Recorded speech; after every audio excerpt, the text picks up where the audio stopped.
Chapitre 38 Insouciant. En dernier lieu, les bergers escortèrent leurs hôtes au fait d'une haute colline appelée le mont Clarté. De ce point élevé, la vue s'étendait à une grande distance. Loin, très loin, resplendissait une merveilleuse lumière, si étincelante qu'en essayant de la regarder, les enfants furent éblouis.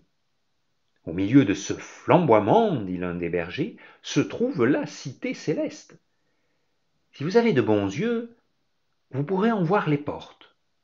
Et l'intensité de cette admirable fulguration dépassait l'éclat du soleil à son midi. Aucun œil humain n'en pouvait supporter le rayonnement. « Je vois seulement que cela brille, avoua Chrétien. Vos yeux sont aveuglés, dit Sincère. Mais nous possédons une longue vue dont le nom est foi. Grâce à elle, tout est facile à distinguer. Chrétien prit la longue vue. Cependant, la pensée qu'il allait entrevoir la cité du roi faisait trembler sa main, et il ne put tenir l'instrument dans la direction voulue. Espoir essaya à son tour, mais les larmes remplirent ses yeux. « Cela m'éblouit, dit-il, pourtant il me semble que j'aperçois une porte d'or. » La promenade sur les collines avait occupé la matinée entière. Les bergers ramenèrent les enfants à leur tente et les obligèrent à se reposer avant de se mettre définitivement en marche. « Quand vous serez à quelque distance d'ici, expliqua Réfléchi, vous rencontrerez probablement un homme. Il s'appelle Flatteur. Il essaiera de vous attirer hors du chemin du roi.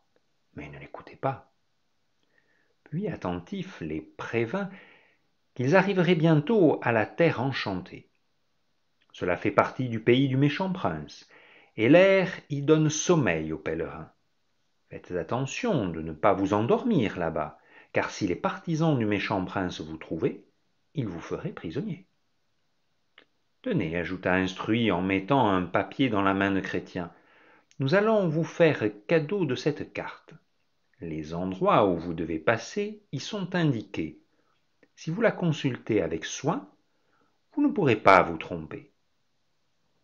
En descendant de la montagne, Espoir et Chrétien causèrent ensemble de ce que les bergers leur avaient montré. « Oh, si seulement j'avais pu entrevoir la cité céleste, soupira Chrétien. Nous avons vu sa gloire, certifia Espoir, et nous savons qu'elle n'est plus très loin de nous. Au pied des monts, sur la gauche, un petit sentier tortueux conduisait à la contrée Illusion. Quand Espoir et Chrétien le croisèrent, ils virent un garçon qui courait dans la direction du chemin du roi. « D'où viens-tu » demanda Chrétien lorsque le jeune garçon les eut rejoints. « Du pays au-delà des collines, répondit-il, et je vais à la cité céleste. »« Mais te permettra-t-on d'y pénétrer ?»« Et pourquoi pas ?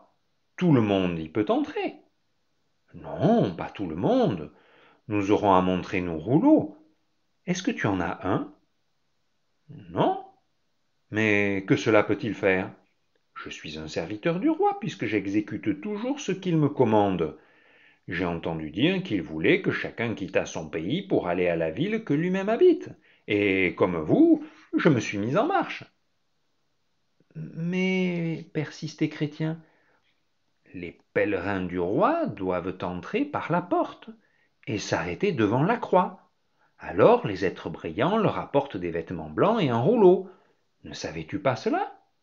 Inutile de faire tant d'embarras pour si peu de choses, répliqua le garçon dont le nom était Insouciant. Je ne sais d'où vous venez, mais j'imagine que vous demeuriez près de cette porte, et que cela vous était commode de passer par là. Or, c'est très loin de chez nous, et nul n'aurait l'idée de faire un pareil détour.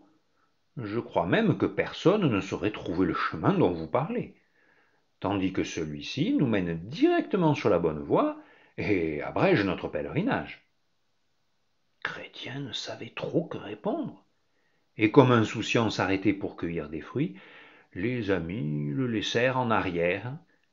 Il ne courut point après eux. « Faut-il l'attendre » demanda Espoir. Mais Chrétien conseilla. « Je ne crois pas. Il nous rejoindra peut-être plus tard.